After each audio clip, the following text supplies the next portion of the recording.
Welcome to the Pitch It To Me podcast, a show about the subjective past, present, and potential future of Flesh and Blood design. Today's episode will be all about me, Justin Liwag, founder of Arcane Games Events.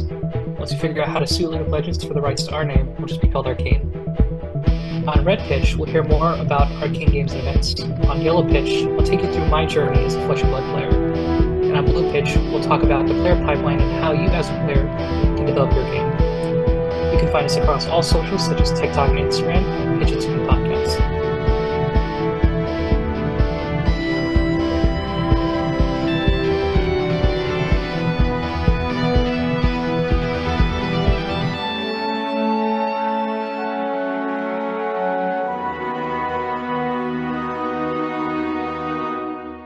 I'm Clark. I'm Justin. I'm Fuzzy. And I'm Joel. So we have a special guest on the pod today. I'm pleased to introduce Justin Liwag. Hey! Woo, let's go! Welcome to the podcast. One of my fondest memories of Justin, who, by the way, runs a independent tournament company called Arcane Games and Events. I've heard of them. I remember one time I was sitting at a pre-release, and I had just been invited to the Arcane Games and Events Invitational. We'll talk a little bit about that later. But basically, I was sitting there thinking, man, I'm really going to need copies of Down and Dirty because it's an important card. It's hard to find right now because it's expensive. I own 0 copies. I think I had like 1, and I'm like, where am I going to find my next 2 copies? There's going to be Dromais running around all over the place at this event. I need my Down and Dirties to succeed. And I'm just kind of like casually mentioning this problem to Justin. And he goes, oh, I got you. And he just pulls out his binder and hands me a Down and Dirty. And I'm like, can I give you some money for this? And he's like, nope. What? I know. Justin I is haven't really gotten a stand-up single guy. card from Justin. And I've known him like 3 times as long. So that's just kind of the guy that we're talking about here. Justin is a great dude. There's an implicit contract that if you did win AGE, then I would get part of the earnings back because you did use my card. So I hedged my bets. Yeah, Fuzzy just left that out. Yeah. So I'm really happy to have him on the podcast. Justin, what would you say is your proudest achievement in Flesh and Blood? Yeah, I think it would be crowning the Players' Championship for 2023, which was your previous guest, Anthony Pham. Because it meant more than just the prize and the title. Because I think for Anthony, it was just, he's such a pillar of the Southern California community and such a great player and such a, example of what it means to be a positive member in the community. Mm-hmm. And I think it was just kind of, his, not his reward, but like an achievement to not only have this Players' Championship, but just kind of have all of this year wrapped up and have a nice bow tied on top of it with Anthony taking it down. It's an amazing, amazing player and, famed Riptide player. And, Mm-hmm. I think just having that as like my achievement, past achievement of Flesh and Blood, I think is just the coolest part for me. Yeah, Anthony's such a stand-up guy. I think like everyone was pretty happy to see him win at the top. Everybody can be like happy with seeing Anthony win. Mm-hmm. That's part of why like I was so excited to have him on the show previously. He's one of the only other guests that we brought on so far because he's such a great guy. He loves talking about the game. He's in love with the game. He loves the community. So definitely a great day. Mm-hmm. Yeah, and then immediately after he won, he threw a pizza party at the store that he works at. And I'm like, Hell right. yeah. just, bought a whole bunch of pizzas for everybody and just said, come on through for, celebrating an AG win. And I'm like, that's Yeah. what Nothing you but want in good a person vibes. who's, winning a tournament. That's who you want to call champion. Mm-hmm. Yeah. All right. So, little bit of business. We want to let you all know if things sound a little bit different, that's because we're trying a new recording setup. So, Justin does not live within a 30-minute drive of Fuzzy's garage, and that means we need to do recording different. So, Justin is joining us.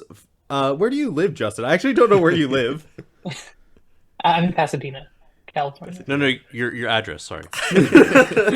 Zip code, last 4 of your social. Yeah, just throw your whole social security number Yeah, in there while yeah. you're Yeah, at if you it. want to put my socials in the description and my credit card number, Yeah. I mean, I'm kind of mad that you didn't ask me earlier. But we'll make that happen, I guess. Justin is joining us from Pasadena through Zoom, through the power of the internet. And so, while recording, there may be one or two hiccups. We may need to use audio from the Zoom rather than audio from our mics, or vice versa, or whatever the case. So if things sound a little off, just chalk it up to this is our first time ever doing this recording setup, and we're working out the kinks. Yeah, Fuzzy may have forgotten to press record on one of our two No, setups. don't say that!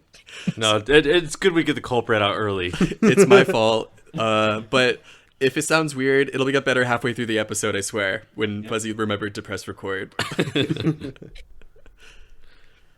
So, Justin, where can we find more information about AGE or Arcane Games Events for people who are maybe in SoCal and don't know about it, or people who are not in SoCal and don't know about it? Yeah, so you can find information about the circuit on our website, age.events. And then you can go to our Discord, which is discord.age.events, which will give you the link to our server. And you can catch us on YouTube at Arcane Games and Events, where we live stream all of our tournaments, we cut our matches, and you can just watch some of the best players in the world duke it out, every month. And don't worry, listeners, we'll put all those links in the doobly-doo. Next to my social. Yeah. Yes, next to Justin's social security number. Now everyone can see what it feels like to be Justin. Yeah, it's not glamorous. It's just okay.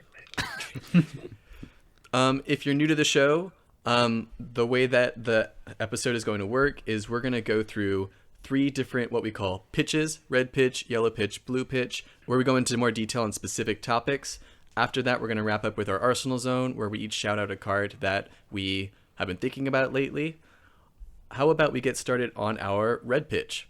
We want to hear a little bit more about Arcane Games and Events. Could you talk us through a little bit more about the history of how you started it and maybe who is involved?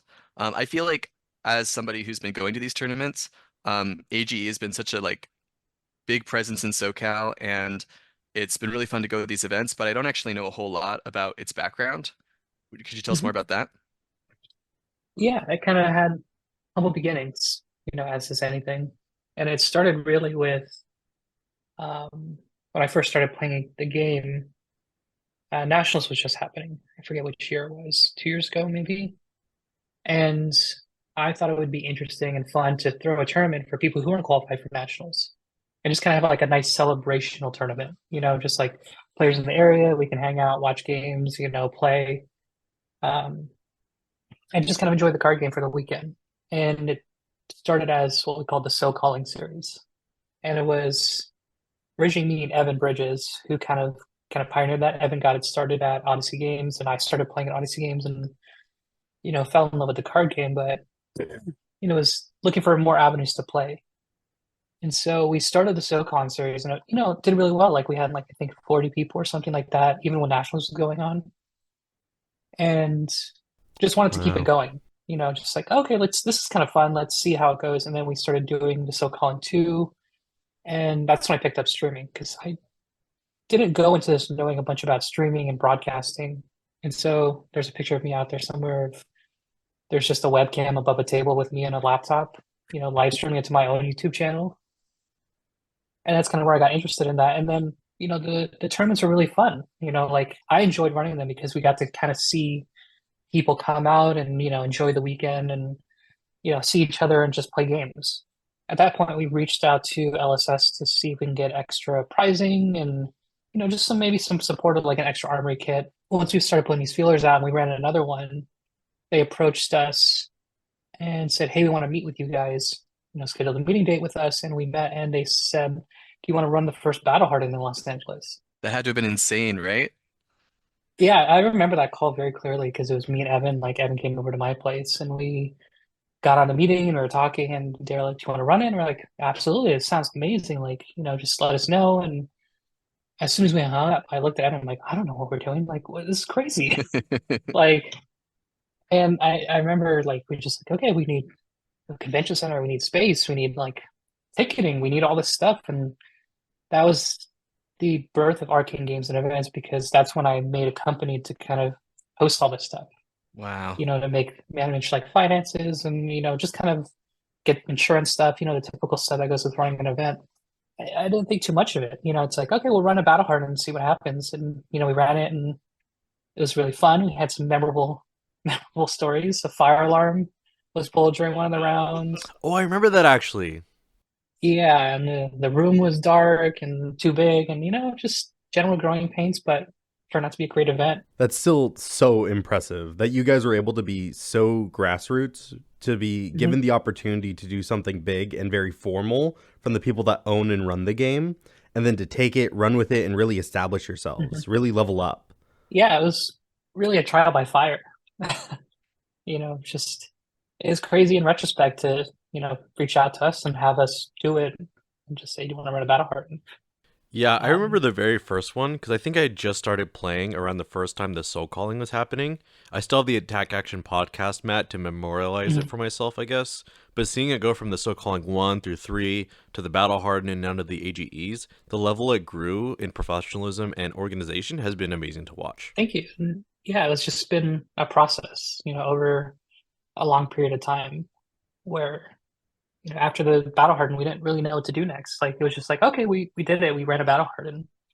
And I eventually thought about after that, I talked to Evan about this was like one of the things I've always wanted to do was create a circuit. And that was always on my mind when we started running tournaments. Is like I think it'd be cool to do like a store circuit, where it's like you can get people to play weekly and get points, and maybe go to a championship for the store. And I kind of took that idea and ran with it because I'm like, I have this company now that we can go through stuff with, and it kind of just ran from there. Where it's like I didn't really know how it's going to take off, or if it would, or if people were going to show up, or what all these different things were, and just decided to commit. Like, all right, here's our price pool, 10K for the first year. Go Hmm. up. It's once a month. It's crazy how, as a player, the idea of a local tournament scene where I can get points really motivated me to show up to these events. Because I'm like, look, I'm not that good. I can't like claim to show up and get cash money all the time. What am I? I'm not a cash money player, but like little points that I can rack up over time was very appealing to me. Fuzzy loves his little internet points. And then you qualify for the Players Championship. Yeah, yeah, I got enough of those little points. So I got so many of those points because I showed up to all the little events and I got like 12th through 16th, which is where you need to be in order to just get a little bit of points. And then I got to qualify for a tournament, even though I made like maybe $50 in like one top eight along the way. It was something really enticing to me and made inspired me to get into competitive Flesh and Blood really. So I'm so happy you mentioned that idea of like running a tournament circuit being really appealing because if I was going to run tournaments, that's 100% how I would want to do it. I would love to run a series where you can like try to do well Mhm. over the course of a series of tournaments. That just sounds really fun to me. Yeah, and the side benefit that I think wasn't upfront apparently to a lot of the players was we wanted to focus on building player brands and Hmm. like doing player profiles. And you get to know these players as you broadcast them and build up personalities. Like Craig the Scourge of Pasadena and Anthony Pham and Yep. the Vore brothers coming down from Arizona. And I think when you play in a circuit, you get attached to these players. What are they playing this month? And I always thought of card games are like sports. In sports, audiences root for players and buy their jerseys. Players in card games root for players and look at their deck list. That's effectively the jersey of like card games is what are they playing and what are they, how can I be part of whatever they're, thinking or whatever their, hero identity is. And Especially in Flesh and Blood. especially in Flesh and Blood. And like the circuit lends to itself so much easily, like so much to that because you get to grow with these players. Like we saw a lot of that this year on the circuit where, we'll talk about this a little bit later of, a player starting from the beginning of the year to the end of the year is a different player. Fuzzy certainly changed over the course of the year. I remember when Fuzzy was like, Clark, I've always thought about being a competitive card game player, and now I'm finally going to do it. I'm finally going to become that guy. And now at the end of the year, I'm like, Fuzzy, how do I get into competitive Flesh and Blood? And even then, like I get to feel like a star in a sense at AGE because I was able to qualify for the invitational. Mhm. But then I still go to like nationals. I'm like, oh, there's a lot of room to grow. And AGE being there as a stepping stone, I feel like is a really big boon to SoCal players. I definitely feel lucky to have this as a resource as a player in SoCal. So, why is it that we love the AGE so much? Like, what is it about having the independent third party event that is so enticing to us as SoCal players? Justin kind of hit it on the head with the player profile, because I've never been able to engage like with sports on a deep level. Like I've never cared about people performing other than like Kobe Bryant, because he's like the king of LA basically. But being able to know all these players that play on AGE events and watching them grow as players and what they play and what you just said, Clark, watching Fuzzy play competitive Flesh and Blood, it naturally gets other people interested in competitive Flesh and Blood. It's this domino effect. I feel like we keep mentioning me as a competitive player. I just need to make sure that everyone knows I'm not that competitive of a player. I've been enjoying dipping my toes in what I can, but I'm not that good. Don't put my name anywhere on any high up on any tier list or anything. You're right, Fuzzy. Joel's the one that made top 100 in the nation. That's true. You're goddamn right.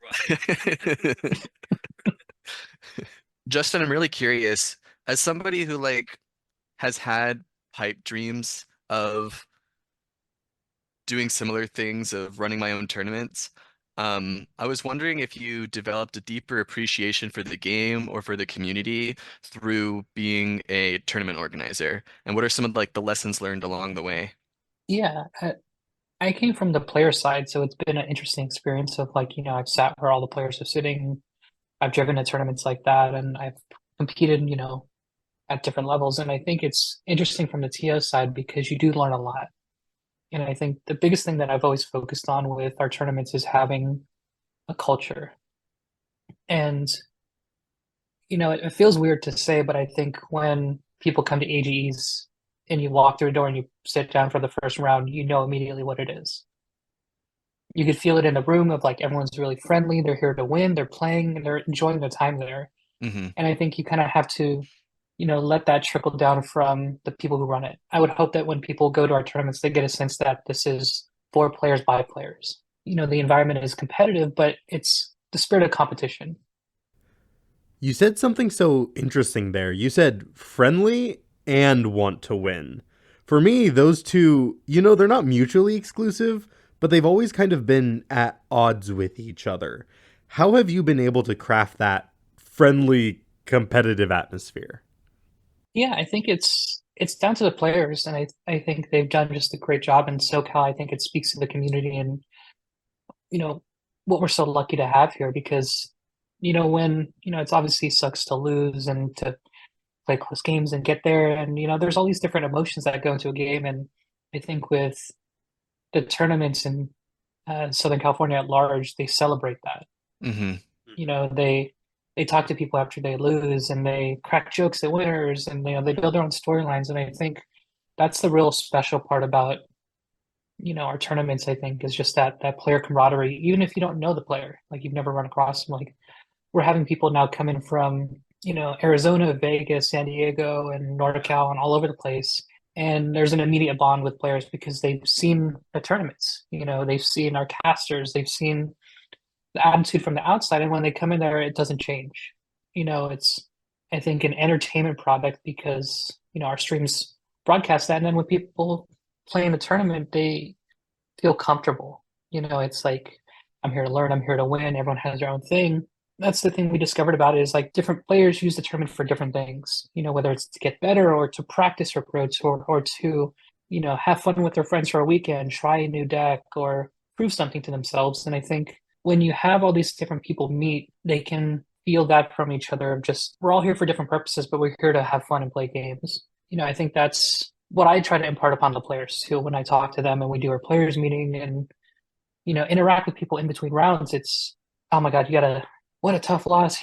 You'll get there. It's like I'm just asking people how they are, where you're coming from. We talk about other stuff and we talk about the game obviously, but I think that's the part that I enjoy about the most is learning about these players too. And I think that helps the players also learn and want to learn more about who they're playing against.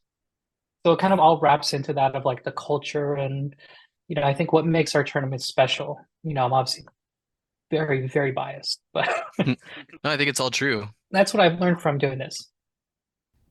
So, is there a reason why you've constructed the AGE? Because you've talked about the circuit system. What led you to the circuit system? I know you've talked a little bit about how you think it really promotes player first narratives, but is there another reason why you've decided to do that? I know you said something a little bit earlier about going to different game stores. Is that another reason why you wanted to do a circuit? Yeah, I think we originally started with the intention to promote a lot of stores and kind of run the circuit around, but we quickly realized that it was just growing really big. And so we kind of had to pick a home, which is right now Collector Legion. They've been super great. They've been our partner for a lot of our events for the last half of the year and the first half of this one.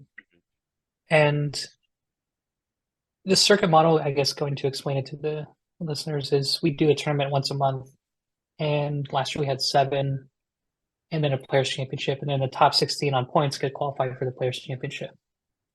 And the reason why I think the circuit is important, the way it's structured, the way it is right now, is consistency. The most valuable thing is that it happens once a month and it happens consecutively, and we don't miss months. When a player thinks about a schedule, they don't really have to think about, is it this month or next month? It's like, it's this month, just when is it? It's going to happen this month, and you're just going to find out and like get your ticket or, have people tell you about it. And I think having that consistency and getting into a rhythm as a player base is super important because I think the hard thing is consistency. Any project, any goal, any Hmm. endeavor you take on, it's tough to remain consistent. And it was like a stipulation that we put on ourselves because it was hard to kind of do the circuit because you have to work around LSS's schedule, you have to work around other card games, you have to work with the store, and you have to find these windows where it makes sense for players to play. But I think it was just that work is so much more valuable when we do it and then have the players just not have to think about it. And it provides that cadence, which I think is like we're in season. So now there's a rhythm that players can develop. And then when we're out of season, like at the end of last year, it's like, okay, now we can wait for the next season. And that's kind of like what I want players to think about. I'd also imagine that it helps a lot with momentum because, say, Mm-hmm. if you did 2 giant events throughout the year or like one every quarter, then Mm-hmm. you'd basically have to start from the bottom up every single time. You'd have to do your big marketing push or Mm-hmm. get the ideas out there. You're starting over every single time. With the circuit, it's a little bit better. You set it up once, and then there's that energy carrying it throughout all the months. Yeah, and the momentum is a big part of it because if you think about it as a player, it's like, okay, the next one's in 2 months. You can just forget about it, right? You can just forget a tournament's happening, and it's like, okay, I'll think about it there. And with this one, it's like, oh my God, it's next month, and it's I got to get ready for it, and there's testing. And from our side, I always joke that as soon as we upload the deck list, it feels like the AG event happens the next day. Like it's just kind of blurring time together. Yeah. But that's how the players feel too. And I think that's, a good thing where it's like, okay, we got like this. When's the next month? When's the next month after that? When is these things happening? And it's, it makes it easier on the players, like to reduce that mental load on thinking about things because it is hard enough to be a competitive flesh and blood player with the main circuit. There's ProQuest season, Road to National, skirmishes, there's callings and Battle Hard and Scattered, and there's a lot of stuff to think about. So if you make it easier on the player to say yes, it kind of becomes easier from there. Easier to get the players to say yes. Yeah, I always like that rush of excitement. Like, wait a minute, the next AGE's next weekend. Because whenever they're a month apart, I forget all the time. And then I see the announcement or Fuzzy brings it up. I'm like, ah, yeah. All right, I think that's it for Red Pitch. Thanks for sharing more about what AGE is and all that stuff. Now for Yellow Pitch, I'd like to turn the focus onto you, Justin, and what your journey has been like even before AGE and the Soul Calling. Like, what really ignited your love for card games in general and communities? Like, where did it all begin? Yeah, so my card game journey started in college when I started playing Magic the Gathering. I think a lot of people have the same beginning, and Yep. Uh-huh. um, Yeah, but college is a little bit later than I normally hear for people.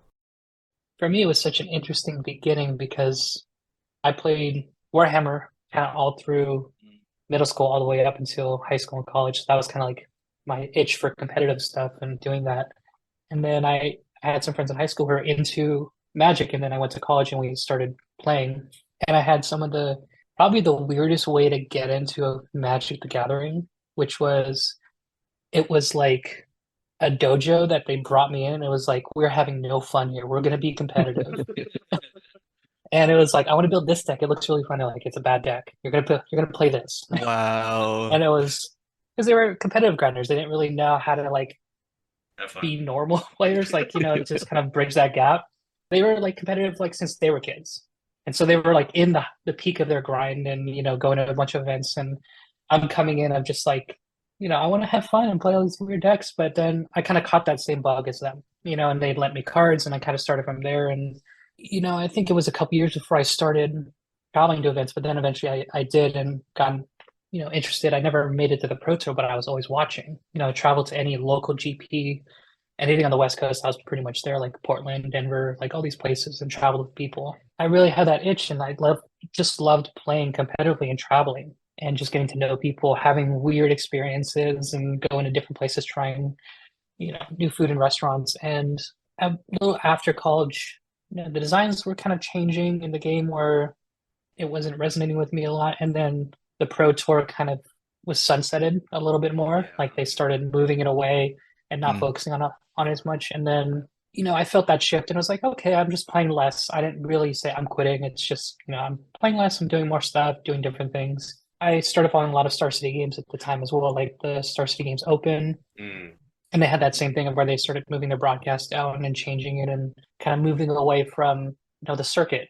And that's when my interest started to die down in a lot of Magic, because I wasn't following players anymore. I wasn't following decks and whatever tournament was happening. And then COVID happened, when kind of everything shut down and, Magic had that, push for Arena. Yeah. And, I was, just kind of floating around, playing Warhammer, doing stuff, heard about the card game Flesh and Blood. That's what I tell this to Tyler all the time. I watched the first Vegas Open, the calling, Wow.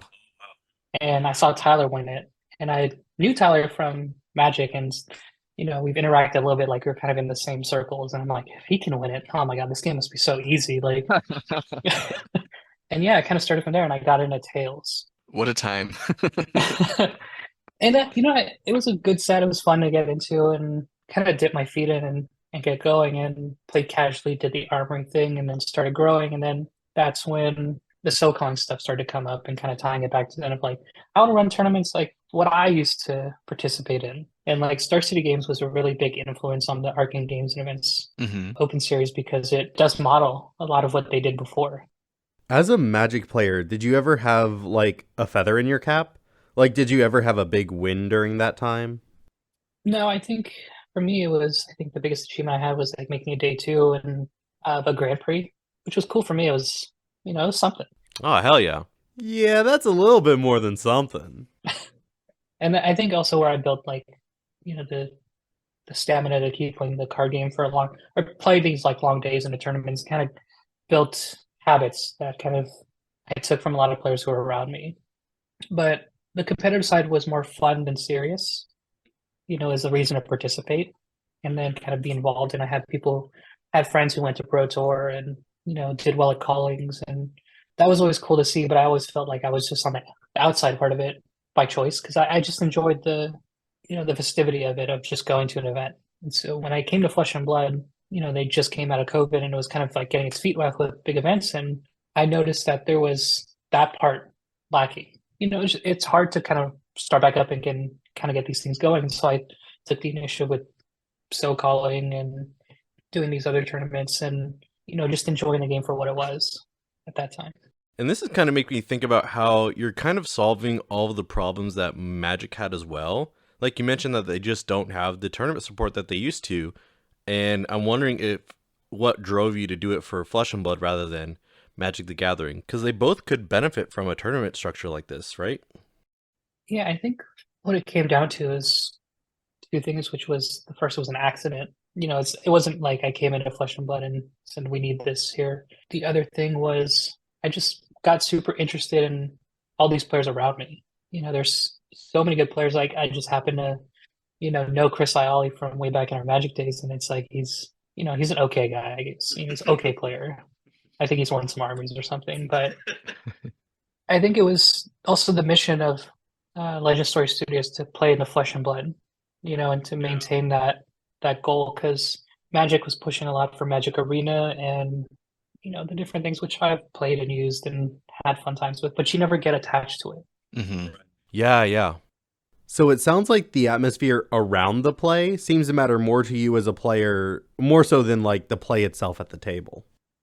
Yeah, and it's like playing the games is the benefit, right? Like we get to do all this stuff outside the game, and then we get to play this great game on top of it. You get to meet so many card players and new people, and you have a shared collective background with somebody that is a complete stranger to you. But you sit down at the table and you're like, we're both flesh and blood players, and we have that as a background connection, to who we are.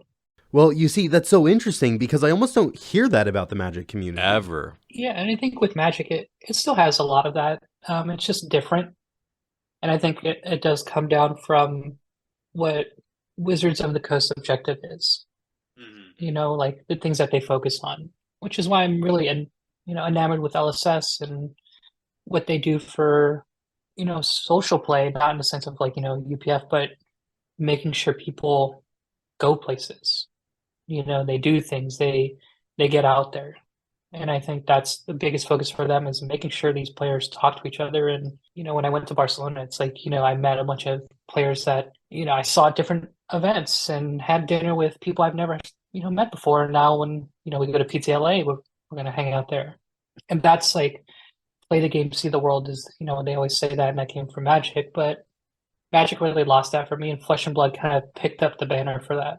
And, I think it's challenging to run a game where you have that objective because there's easier ways to accomplish your goal as a company, right? To make more money, you make an online client. You can print all these things and you can do all these different stuff to where it's easy, but it's really hard to make the tough decisions that are good for the player base because you don't see it for a while.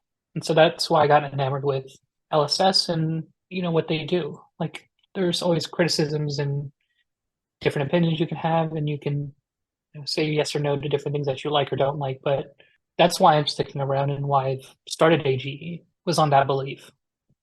Yeah, and I will say I played Magic the Gathering similar to everyone here, and what kept me to Flesh and Blood was, one of the perks I always say is meeting all these top level players. When I found out Chris Ayali was second in the world, and seeing him at the AGE blew my mind. Like I don't know of any other sport or esport where you can meet the best players in the world on a consistent basis. Like driving the Nats, I met even more people where I was like, that's a famous person right there. That's one of like the best XYZ hero players in the world. And that experience was just an added benefit for the grinding that I did to try to get to the Nats qualification. Yeah, Flesh and Blood still has that homegrown kind of smallish feel where everyone's still very much within reach. I think Magic has gotten to this point where it's big enough that the megastars are out of reach. Like, if you just get into the game, you can't, like, DM the professor, like, hey, are you going to the armory this week? But in Flesh and Blood, we kind of can do that. Like, we can message the guys at 3 Floating and be like, hey, I'm going to be at Odyssey this Friday. It'll be great to see you. I'm not going to do that because of the social anxiety, but I could. Yeah, and that goes back to, like, what I love about card games in general, not even just Flesh and Blood. It's just that relationship we build with people is, unique to card games. I tell people all the time, you should play card games. Come to the store and, even if they're not card game players, and it's like, I ask a lot of people, oh, what are you doing tonight? I'm like, oh, nothing, just hanging around. And, I think it's a lot of experience with people I, have it too. Like before card games, it was just like, oh, just hang out with maybe this person or just chill at home. But it's like, no, I get to go to an armory today, or I get to go to Friday Night Magic and like hang out with Hell people yeah. and, stay up way too late and eat too much junk food at the end, like. Fuzzy dragging us all to Canes. Oh yeah, you have to go for junk food. That doesn't count if you don't. The late night Denny's where you're still playing on greasy cables. Oh no, yeah. no more Denny's. That's no the more best part. Denny's. So yeah, that's been my journey into like card games and Flesh and Blood, Yeah. where coming from a competitive background and trying to replicate that in Flesh and Blood, because I think there's that hole. So when you're going to armories now, or even other competitive events, what heroes do you typically play? I play Illusionist. So I started off with Prism because I'm like, Tyler can do it. I mean, come on. I'm feeling very conflicted. We have a notorious illusionist hater on the show. Oh, Justin knows. Yeah, we talked about it. We've come over our differences. But Yeah. I played probably We made Prism at one of the worst times. ever to play Prism, which was during um, Redline Briar, which was like I Mm-hmm. just didn't win a game for like 3 months. It felt like, but then I switched to Dromai. It feels like such an interesting hero where it's flexible. You can build it in different ways. I just like the cards. Like the marbles were so cool to me. Yeah. Yeah. I think just the playstyle kind of resonated with me. I'm gonna be switching off of Dromai. I've already made that pact with myself. What? Wow. Why? I need to learn how to play the game. Is what I've told myself, because it's like playing Illusionist is not really like you're not playing Math Flesh and Blood, and I have never played Math Flesh and Blood because it's like I'm gonna attack this dragon and you popped it. I have no idea what points I lost or gained or Oh my how god! much Yeah. value is gained. And so I don't. I kind of want to get back to good old fashioned Flesh and Blood. Yeah. Heavy hitters I'm is looking the at like time. Victor and Kasai, like my Yeah. next heroes. Let's go. I knew I liked him for a reason. So I'm reformed illusionist now. Well, I do like that you say that you're an illusionist player and not like a specific hero player. I've been hearing a lot about people being specific hero mains, and I kind of like the idea, especially as Flesh and Blood grows and like more heroes living legend out, there's less of a pressure to reprint them. I'd really like to see more people become mains of classes rather than heroes. Yeah. It kind of sucked to see them reprint Prism. I like the new Prism, and I think they did some great things with it, but I think it was very frustrating for people to just see Prism printed again. Right? Yeah, and I think, there's more identity just outside of a hero. It can live in a class type. Mm-hmm. It can live in a card choice. Because, yeah, like in Magic, I played a lot of control, a lot of blue, counter spells and like drawing cards and playing instant speed. Dromai's a lot more different than that, but that's what got me into Prism was, you could play on other people's turns and do stuff. Like Arclight Sentinel is effectively like a counter spell, Yep. Mm-hmm. and that's what drew me to that. And then Dromai came out, I was like, that seems interesting.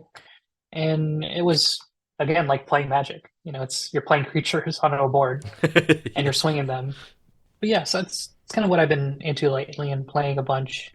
It's very weird. The Odyssey games meta is just Arachnes and Dromais killing each other. I don't know why. There's like, I went last Tuesday and it was three individual games of Arachne versus Dromai. All the Arachnes were obviously very sad. Okay. But it was crazy. It's like you would think one of them would have figured out the matchup by now. They're brewing. Or they just They're brewing, they're cooking. Doing well. Yeah. Yeah. Do you prefer aggro games that end in 15 minutes? Or like those slugfest mid-rangey controls that go to time? What do you prefer on the broadcast? I like dramatic games. Mm. And The secret third that can happen option. for both archetypes, where you can die in 5 minutes, but it's fascinating because it's crazy that it happened. Yeah. Or you play a long drawn out game, and it's like down to the last point. See, you should have put at the last AGE, me and Alejandro played a Leviathan mirror when we were like 2-2. We were saying like, man, this is what they got to put on the featured matchup. It's just going to be who high rolls better, who rolls scabbies better. There's going to be so much drama. And then there was. I broke my gambler's glove to re-roll his 6 into another, or it was a 4. But like he re-rolled it into a 4 and still had this crazy turn. And I was like, oh no, I lost my gamblers. Yeah, and it's like those are the games like we obviously can't predict them, but the ones we aim for. Yeah. Knowing the players and the heroes. So, most unsatisfying answer is, I don't know, it's kind of nuanced, Oh, that was great. No, it is a good answer, especially because every single round it randomly pairs, right? I think they still Yeah. pick who goes on stream though. Yeah. Yeah, but like you still have to randomly pair and then look through that very quickly, Oh, know yeah. the players, know the lists, know the stakes for the current tournament, and then try to find the match that you think will have the best broadcast. Like that must be crazy to have to do. Yeah, and it's a testament to like our commentators because we let them take a lot of agency over who, obviously gets cast and who they commentate over, and it's tough to do that when you don't know the people Yeah, and yeah. you're not playing every week and you're not like present. Like, I can't imagine how tough it is at a calling, right? Where you have hundreds of people that you have to pick from. Yeah. So we have the benefit of kind of having a smaller pool, but we try to also focus on getting new people on stream and building new stories instead of just enfranchised players. Right, right. And I think that's a grand transition into our blue pitch, where we're going to start talking about how do we develop as a player. And I wanted to start off by talking a little bit about the moment of showing up on stream can be really, really big for a new player. Oh, yeah. And can really help them feel like they're stepping up into that level. And a lot of the times, I mean, like Fuzzy, definitely, I think you started taking it a little bit more seriously the moment that you showed up on stream. Sure. It definitely was a big moment for me. I remember, like, trying to make it organic, too. I felt like if I had gone to any of the AGE organizers and been like, can you please put me on stream? I feel like I didn't want that to have any sway, right? Yeah. I wanted to get on stream from my own merit. Mm. And then, like, I top 8'd at AGE, and that felt like, at the AGE championship, and that felt like I had enough merit. I actually did talk to them. I brought it up. I'm like, oh, I wonder if they'll put me on stream. I've never been on stream before. And they were like, we can make that happen. And then I had like a few minutes to just kind of like anticipate. And that was really exciting. And I also happened to win my first on-stream match, which was also like maybe the first time I ever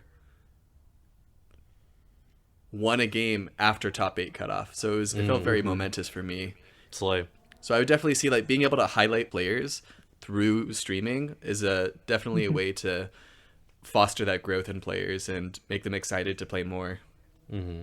Yeah, and I think one of the things that I read lately was, I can send this to you guys, it's a link, is Cedric Phillips Yeah. from SCG. He posted a thread on Twitter about people are wondering why SCG attendance is going down, for some of their larger tournaments like 20Ks, getting 200 people, Oh, wow. which is kind of a bigger decline than what they were used to when they were in their Open Series days. And he posted a lot about what makes players come to a tournament. The big thing was letting players see the prestige of a tournament and being able to participate in it at some point and work towards it.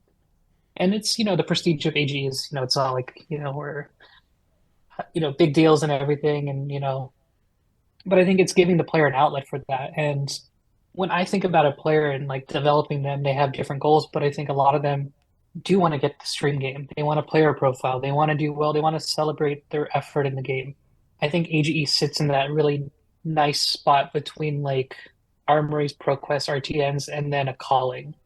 Mm-hmm. We're like kind of in that middle gap where a player can build confidence because it is intimidating and also a huge, huge investment to go to a bigger event like a calling that's not near you. For sure. A lot of people can't justify it on faith. There needs to be some like, not training wheels, but confidence builders in players, because players are really good, but sometimes they don't know it themselves.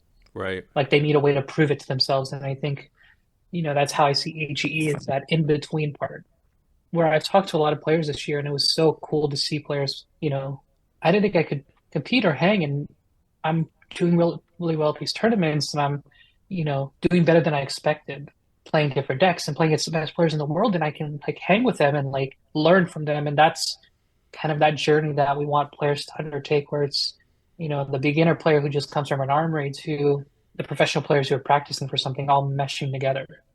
Yeah. Finding those players and nurturing them and, pushing them forward and giving them a platform, even if it's not now, but just eventually. And like, I think is what motivates them to keep playing and enjoy the game and get better and want to learn more and, participate in what is, I think, the most rewarding part about, this hobby. Yeah. I really want to talk on that because I had my first AGE experience in January. That was the first AGE I had ever gone to.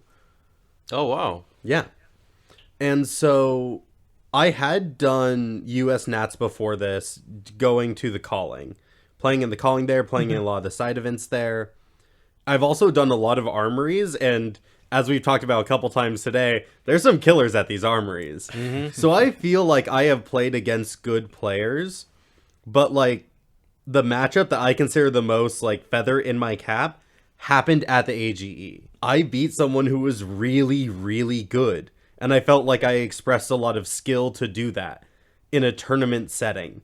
And that felt a lot better than like a win I would get at a weekly armory. But it also felt so much more approachable and doable at the AGE than say like at the calling. The calling, there's so many players that like the moment that you lose one round, it's like, yeah, you're probably not making it day two. And then you're just playing for fun, and you're running into the, you know, that Dorinthia, and you're in the 3-5 area, and you're like, I guess I'll drop. But the AGE feels so cool because it is in that great little middle ground between armory and calling. Yeah, and I hear that a lot from a lot of players. It's like I didn't. It's not that I top eighted today. It's I had this match Yeah. that I will remember, and that's what I think is really interesting. I obviously, honestly didn't expect it. Of just like people coming to me and like, oh my God, that match I played was so tight. And like, even if they lost, like some of the players, like my favorite match I played today is the one I lost because it was like, I learned a lot. I learned about my hero. I didn't know these things were possible, or, I had a game plan and it just didn't quite get there, but it was like, they're all taking different things away from it. But that was the most interesting thing to me is that these matches are what are being taken away, not the tournament as a whole. Sometimes, like obviously, if you win, it's great. With like Alan Wong, who won the first one, is an amazing Bravo player, and like it's a master class in kind of watching a Bravo kind of go through a tournament. Not on stream too. Like we didn't see him really till top 8, and I got to watch his games. And it's he played against one of our new players in top 8 that we didn't stream. He's only been playing Bravo for 2 months, maybe a month, and he was hanging with him, and they talked after, and he just got some tips, and how did I play? Maybe what could I have done better? And that's like 100 armories put together for players. Yeah. In terms of value and experience and just enjoyment. Yeah, and Alan's so nice too. Like you wouldn't even imagine that he placed like 9th or 10th at Nats, like top 10 in the US. Like he's just a monster. Nicest guy you could meet. Yeah, Lubers rise up. Yeah, and I think one of the things we talked about before is encouraging play to learn, not to win in our tournaments. And everyone brings 100% when they come to AG. Like that's we're not a mistake that part. Like everyone's trying to win.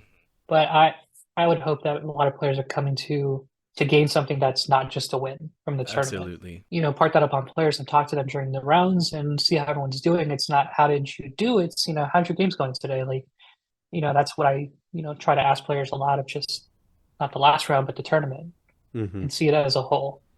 I'm trying to take that to heart as well, because I have a hard time handling a loss, especially if it's really close or if I make like one misplay. Like it'll ruin my whole day, and it's something that I've been trying to overcome like as I get more and more into the competitive fab scene.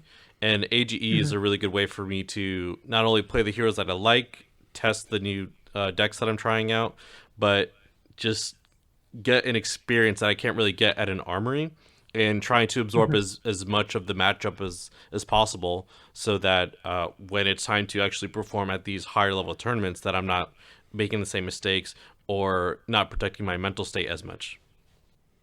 Yeah, and I think what's so interesting too is when rounds end, people are obviously watching games, is people walk up to their friends or maybe even just people, that they may have seen once or twice and be like, oh, I think you should have done this here and like recreate, give some feedback on the board state, not like in a, mean way or, chiding the person way. It's like everyone wants to have everyone get better. And it's like, I think you should have done this, and I think that might have been a better play. And like, oh, the player's like, okay, maybe I'll do that next time and talk about that. And I see that happen all the time.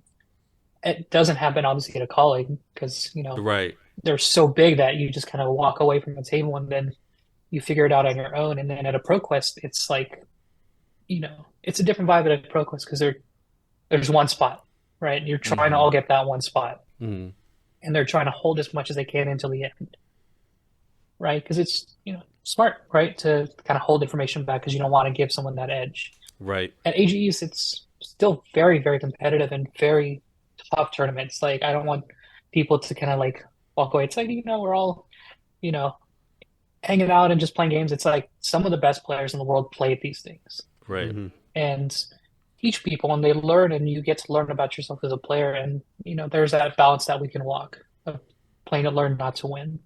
And I feel like you've done a good job of setting up the circuit to provide attainable goals too. Like just being in top 16 gives you some amount of points that you can hopefully use to convert into an invite to the invitational. So that's a lot of leeway. Whereas if I go to an RTN or a ProQuest, I really only care about top 8 and then top 4. Or in the case of ProQuests, like literally first place. There might be some cool pricing for top 8, but when you only really walk away really happy in top 8, it makes it a lot harder to walk away really pleased with how you performed and looking forward to the next one.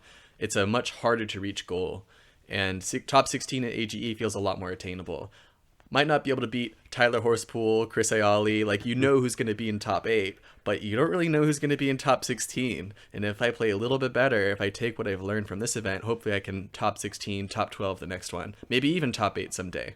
But I think the higher tiers of rewards really facilitates those approachable goals and motivations to do better. Yeah, I definitely feel Yeah, that and way it's- as a new player too. Like I went 4-2 in January, and I felt really, really good, but I didn't get top 16. I just missed out on top 16, and I saw you and Talon in there, and I was like, no, I can beat Fuzzy and Talon, Right? I can get there. Yeah, and going back to the circuit thing, it's like, all right, next month, let's do it again, and let's get those points. And the Players Championship, I think, is something that I think is really special Yeah. because it's like the culmination of a journey for a player, Yeah. right? I think a lot of the people who made it to the championship are excellent, excellent players. They're all really, really great. Like you don't accidentally make it to the Players Championship. It takes work and time and effort, and I think celebrating that from AGE's side of like getting the shirts and feeding the players and just having it be like a different experience and with the unique format and everything. And I'm like, when I walked around the Players Championship, it was just such a interesting environment because everyone's really competitive and they're playing for a lot of money, but it was so casual, Yeah. where everyone's hanging out, chit chatting, getting food, talking in between rounds. Everyone knows each other's deck lists, and they're just hanging out for the day, enjoying what the year meant to them. And Definitely. I thought that's the end of a player's journey and the beginning for a lot of people, right? Watching the Players Championship from the outside and being like, I'm going to get there. Is what I'm hoping that we can kind of convey is, it is a special thing. And Anthony winning is just like a testament to, the community, the circuit, and, the players on it. Yeah. Well, I mean, you definitely succeeded with me at least, because I'm someone who, I've been playing League of Legends for over a decade now. And I've never really cared about my rank or playing ranked. And that's been a consistent trend for me throughout a lot of my hobbies. I care about winning, but I don't really care about like having the rank or like really, really competing. It's always kind of graded on me the wrong way. But with Flesh and Blood and AGE, I did not feel that way at all. I wanted to go, I wanted to win, and I want to compete. Yeah. And oddly enough, one of the things that I struggled with a lot with one particular thing was the standings. Because we have our, public standings that we update every tournament. Mhm. And the one thing that I was conflicted with when we started doing it was including win percentage as a public stat. Because I didn't know if I wanted that to be, to have a player reflected in one number. Yeah. To kind of have your value as a player, put into that number. But I think I ended up putting it on because I thought it was a sense of not an end goal, but a point of improvement for players. Just like I can see this number and it's, we don't focus on it really for anything. It doesn't matter for tiebreakers or anything like that. For us, we don't use it that way. I think it showed just the success of a player or growth of a player over a season because we do track individual wins throughout the tournament too. And then post that so you can kind of see your record as a player through our series. That's And cool.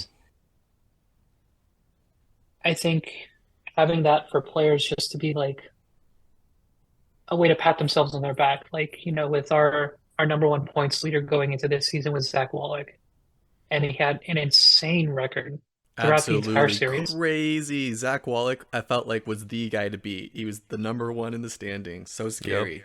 Yeah. And What do he you have had like? 102 points or something like that, Yeah. a 74% win percentage, top 8 at 3 events or something like that. And it was just like, you know, an amazing testament to him on Dromai, and you can look back at that and it's kind of forever enshrined in the 2023 season. And you can never take that away from a player, Yeah, right? Of just like that achievement, like even though he didn't win and he obviously wanted to win, but it was like just seeing that end of the year result is so meaningful, I think, for players. And of course, they hang it over each other's heads and, say I'm better than you. So that's a side benefit, I guess. Um, but yeah, so like that journey that the player takes from the beginning of the season to the end is just like there's so many different ways that players approach it and, take away from the series. Like some people don't even care about how many games they win. They just want to go and hang out for a weekend, which is awesome. for Like sure. I'm just gonna play games with people this weekend. Whatever happens, happens. Is there a piece of advice or some skill you'd say that players could try and master to maybe elevate their gameplay over time? Because you can go to AGE events and like try to win as best you can, but if there's not certain things you're focusing on and like really focusing your energy into, your progression is not going to be as great as, I don't know, what would you say? Yeah, the number one thing that I see a lot of AGEs is stamina, Hmm. and I touched a little bit on that before, but stamina is a big thing in card games because you need to know how to pace yourself. We see a lot of people start the tournament and, I talk to them and they're like, I'm ready, I'm doing this, and Hmm. they're they come in hot. I can see it. I can see not the anxiousness, but the ready to go, and the emotional is like they're bringing it all to the table in the first round. And then at the end of the day, they're like zombies, like they may have done really well or, they've had, a rough day, but it was just like pacing yourself and kind of building that muscle as a card player is super, super valuable. What I learned from testing with a lot of different pro players and seeing it just kind of from the sidelines and participating in myself, it's not something you can learn. It's something you have to practice. You get this practice by playing at events like this, where Hmm. you're playing for table stakes, and it's a long day if it goes well. ProQuest and RTNs are obviously really good practice for this, right? Hmm. Like you can hit a lot of them. If you're in SoCal, maybe some places, they have only a couple, but we're really fortunate here to have this. And I think with AGE, it's like we see a lot of players who don't want to go to ProQuest, right? Like they don't show up to ProQuest because it's too much for them, or they're not going to go to the Pro Tour. So AGE is the only outlet for them. I think that's the biggest piece of advice and just something to focus on as you go through a tournament where you try to remain even throughout the entire day and kind of pace yourself. Like not that you're not playing your best flesh and blood throughout the day, you're playing clean and measured flesh and blood. Hmm. But I want to roll scabbies. I can't, no judgment there. That's respect, from my side. I don't know if I could live like that. But yeah, and it's even like stuff with that of just dealing with that because you're signing up for it, right? Like you're signing up for scab skins and dice or dice at the end of the day. Yeah. I lost my first round of the AGE to 3 ones in a row. That's just a skill difference though. So You're right. I should have let my opponent roll. yeah, that's your fault on that one. Yeah, better players roll better. I should have realized I was outclassed and been like, "You want to?" I'm glad you said it because I don't have to. You're so right, though, Justin, about stamina and how long a tournament can go when you want to play competitively. I think a lot of people don't really understand that because they haven't experienced it if they haven't really played competitive events. Like, that was definitely something new for me, is sitting down and being like, oh, you mean you guys don't have lunch breaks halfway in between your 6-round tournament? Why not? And it's like, because we have stuff to do, and like, that's just how these events sort of go. Like, no matter an RTN, ProQuest, calling, side event, like, you're going to have to sit down and play a lot of flesh and blood back to back. So you got to prepare for it. And getting your groove down and getting used to that is certainly a skill that can be fostered and nurtured.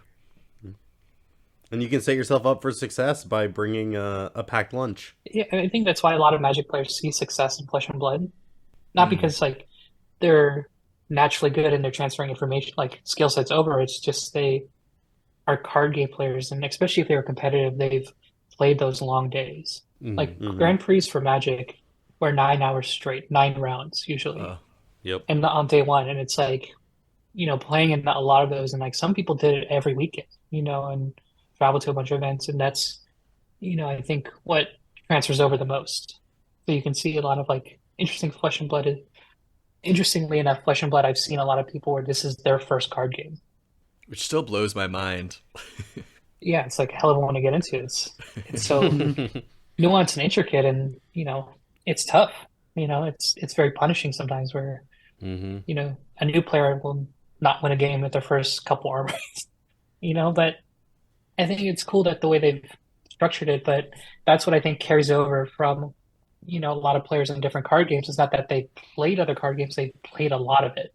And they've built up that muscle of stamina and like pacing themselves and kind of understanding how these tournaments go. Not in a sense of like winning and losing, but just what am I going to look like when the games matter in top 8. One of the professional Magic players that I talked to when I made my day 2 is he said to me after I lost, and it was really nice, like he was super cool about it, was the hardest game of any card game that you'll play is after your first achievement at something. Because when you day 2, you're just happy to be in day 2. And then you kind of just like, don't play your best games, like you're not locked in, where the best players in the game are like, I've already made like 17 day 2s, like I'm here to win. The first top 8 you make, the first game you play in top 8 is so hard for people because they're like, I'm just happy to be here, and it's a free ride, and it's like they have that mentality. And there's a lot of stuff that kind of comes out with that, where it's like you get that adrenaline dump at the end of the day when you make top 8 or you make day 2, and the stamina comes into that of like the job's not done, and that's those different mentalities that a lot of people have carried over from different card games. Very cool insight. I'm gonna keep that one in my back pocket. Yeah, you're not good at Flesh and Blood. You're just good at sitting down for 9 hours. That's why I tell Chris Ioli all the time. It's good to know that I have another excuse I can use. And I've always said I'm a giver, So I think that about wraps up our blue pitch, everyone. We're going to move on to our Arsenal Zone. If you're new to our show, our Arsenal Zone is the part of the pod where we shout out a card that we've been thinking about lately for whatever reason, be it good, bad, or ugly. Clark, do you want to start us off? Yeah. I want to talk about Prime to Fight. So Prime to Fight is a new Majestic from Heavy Hitters. It is a 5 cost, 9 attack, 3 block Guardian attack. Fairly classic, right? This follows the same stat block line as Spinal Crush. But this is a little bit different than Spinal Crush. If you control a Vigor token, it costs 1 less. At any point during your turn. Point during your turn. And if you control a Might token, it gains 1 power. So, if on the turn before, you're able to say, I don't know, win a trounce, where you double clash, make a gold, vigor, and might token, and have all that pop at the start of your turn, this could be a 3 for 11, which is pretty crazy. I think that is like the best statted attack ever in Flesh and Blood. It's okay. There's 0 for 9 in Bolton, but All right. But I think it's so cool because it really shows where I think they're going with Guardian, where Guardian is expected to have these really, really efficient 2-card, 3-card hands. This is that, right? 3 for an 11 is an exceptionally valuable 2-card hand, but you can only get it if you have done setup and if you are winning these other conditional effects. Then you get the really, really nice, big, powerful attack. And that feels a lot better than the old him method, where if you just kept an ice blue in hand, you can throw this insane breakpoint disruptive tool. And this is a little bit better than that, right? It requires 2 cards, it requires a more conditional setup, but at the end of the day, it's still playing to what Guardian is all about, and I really like that. It's a very flashy card. Justin, you mentioned wanting to play some math. in the future. That's certainly some math you could try out. Yeah, you have my attention. Yeah, I think it's, going back to what we said of just like they make you work for a lot of the rewards. Mhm. Rather than, like you said, holding cards. I think it's interesting that both players have say in how this card does, Yeah. which, Oh, that's they interesting. may not know it. They may not know they're fighting for, I'm trying to keep them off this token, but it's like, when you think back to it, it's like, oh, if I block there, maybe it's like I could have seen that coming or figured out it's coming. Mm-hmm. And, you kind of give that player, it's like, well, how was I supposed to stop him from drawing an ice and earth card, Hmm. to fuse with Oakenhold? For sure. Awesome card, Clark. I'll go next. I have a tradition here on the show of every card that I shout out, I like to sign a copy and give to my other hosts and or guests if they're on. The card that I'd like to shout out today is called Leave No Witnesses. Oh my wow. god. You're giving us a Leave No Witnesses? I'm giving you a signed copy of a Leave No Witnesses. Dude. Let's go! Signed by Easy me day, personally. easy day. Justin, Yours- these are really, really valuable. There's only going to be 3 of these. For now. I know who needs serialized cards. We gotta sign it. It's yours to do with what you want, Justin. If you want to sell my signed copy, it's up to you. So, Leave No Witnesses is a 0-for-4 assassin attack action that I'm sure many of you are familiar with. It blocks for 3, and it has this ability called Contract. If you banish opponent's red cards, then you create silver tokens, as long as this is chilling out on the combat chain. And when it hits a hero, you banish the top card of their deck and up to 1 card in their arsenal. That's right, it's a little mini Command and Conquer. It doesn't have the defense reaction clause of Command and Conquer, but it also doesn't cost resources. And, as many of you are aware, it's part of one of the strongest 2-card combos in the game. No, Fuzzy. 1-card combos. Right, because you don't even need Leave No Witnesses in your hand. You can just have Codex of Frailty, nothing else, and you get to stick this from your graveyard right into your arsenal. Your opponent rolls their eyes. They have to take a attack action card. No, not a D-react, which would be nice, because then they could D-react the Leave No. They have to take an attack action card, put that in their arsenal, and then get rid of one of their blocking cards. Mm-hmm. Codex of Frailty and Leave No Witnesses. Name a more iconic duo. Spark of Genius, Teclocore. So this card's been a terror. When I find myself going through trades and I don't know what deck I'm playing in the meta, and I'm just kind of doing trades because other people want the cards that I have, and I see this in their binder, I tend to grab a copy of this. I don't know why, but that's why I happen to have 3 copies to give out now. I don't even play Assassin. I just love owning lots of copies of this card. So Leave No Witnesses, I think you're pretty cool. I'm sorry you have the bad reputation that comes from being the best target for Codex of Frailty. I think that kind of does you dirty, but here I go, signing each one. Fuzzy. Fuzzy. Fuzzy. So Justin, since we're recording over Zoom, I will give you a copy. Are you going to the pre-release at Odyssey? I am. Then I'll Hell see you yeah. there. Yeah. I'm not gonna miss that. Of course not. It's gonna so be a big one, too. busy. 48 people. Yeah, it's going to be great. It's because I'm going, but it's not everyone can have going. True. Either, so. Slay. Thank you, Fuzzy. So my card that I was thinking about is Driving Blade, which is a card from Welcome to Wraith. It's a 2-cost non-attack for Warrior, and it says your next weapon attack this turn gets +3 and go again. I was thinking about this card because I used to play it in my Kasai Bliss deck. I would only play 1 because the cost is a lot, and it's just a slightly more powerful version of Warrior's Valor, I guess, but not as used just because it costs 2. I was just thinking about this is the first example of power creep in Warrior because I have access to Blade Runner, Run Through, even Warrior's Valor, and a slew of other cards now because I can create more agility tokens. So I was just looking at this card and thinking, man, it would be such a throw to try and play this card now. So yeah, I was thinking about Driving Blade. It's lost to time. Yep. Awesome. Thanks, Joel. Justin, do you have a card to shout out today? Yeah, so mine is on brand and on theme of Tome of the Imperial Flame. Ooh. It's 0-cost red. Draw a card if you're royal.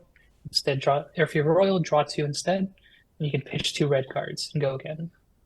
And I chose this card because I think it's interesting in a way because I think James White mentioned on a recent interview too of expansion slot cards being used more intentionally going forward. And I think this is kind of the first iteration of that, where they very clearly wanted to impart a new play style onto a hero. Like this one card has shaped an entire hero. For the good and bad, some players don't enjoy that play style, some do. I lean more in the middle of, I Talking about the Emperor, right? yeah. But I try not to play cards like this because I like to have like a more mid-rangey style with Dromai. So like my version of Dromai is hybrid, where I run Big Dragon, then I board into Tomes, and for certain matchups. And I think it's an interesting card because it makes you make tougher decisions now. Mm-hmm. And like it forces you into a new playstyle, whether you wanted to or not. And I think it shows I'm not super interested in the card itself. I'm interested in what it means for Flesh and Blood going forward. Or I guess why I brought it up is I think they're going to be more methodical in solving problems rather than just throwing cards into the wild.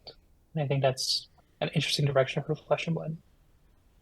I'm glad you brought this up, Justin, because I know a lot of Dromai players were not only turned off of Dromai or were just sick of playing it just because of how polarizing this card was and how much it changed the list and how it flattened the learning curve of the deck. Did you have any response to these criticisms? The way you phrase that makes it seem like I was the guy who came up with it, and it's like, do you have anything to say to the paparazzi? No, I agree, and it's I think some people clicked with it. Like Mara's obviously the champion of it with her Empress Dromai list. I think a lot of players just stopped playing Dromai because they didn't want to play this card. It's very, very strong, but it changes the way that Dromai plays. Like you block less, you're more aggressive, you play all these, aggressive cards to take advantage of it, you're playing less blues, and, there's all these different kind of ways to go about it. And I think it's overall really healthy for the game.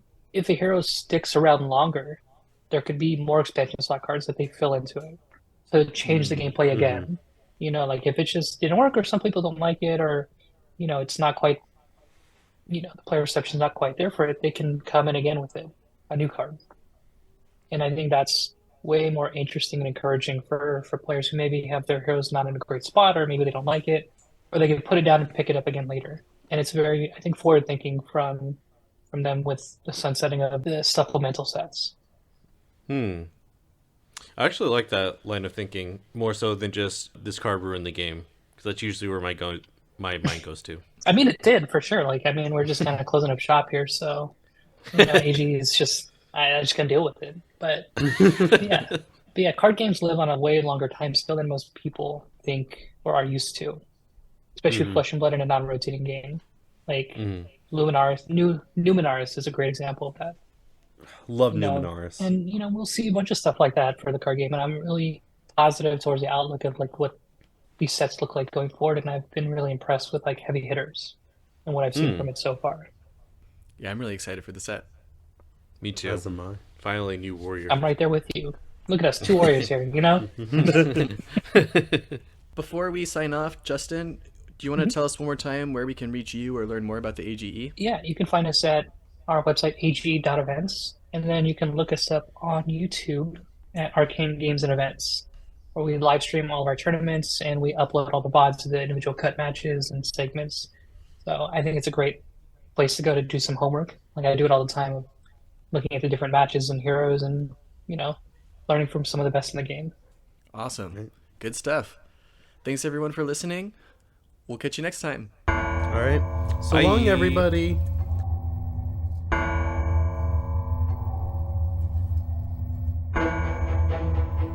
Pitch It To Me podcast is hosted by me, Joel Recinos, Clark Moore, and Fuzzy Delp. Our executive producer is Talon Stradley. Our dope music is produced by Dillon Hulse. Our sweet logo is designed by Han V. And the precise sound mixing is done by Christopher Moore. And last but not least, thank you, the sexy-ass viewer, for listening to our podcast. Please give us a follow on your favorite social media platform at Pitch It To Me podcast, and stay tuned for some outtakes.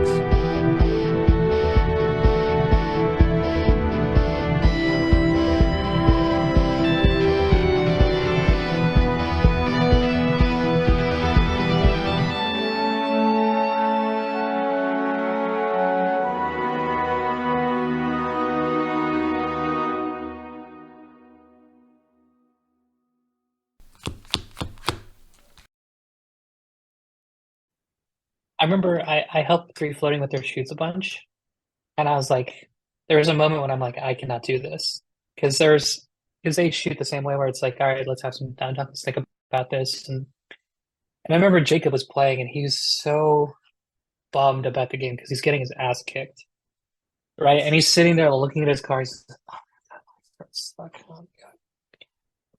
All right, so this is gonna be really fun, and like I think I'm gonna do this. I'm like, that's crazy, man. I can't even pretend to do that.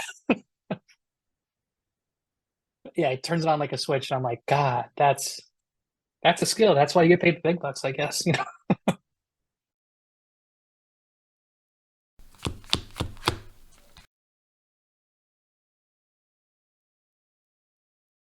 I do want to note that anytime you do a literal transcript of what people say, people don't fucking talk like people. Like, everyone sounds fucking weird all of the goddamn time. So can you give me like a, oh yeah, like... Could you give me like a positive affirmation? Yeah. Oh, hell yeah. That's perfect. That's exactly what we wanted. Yes. Oh my god. It's been cooking.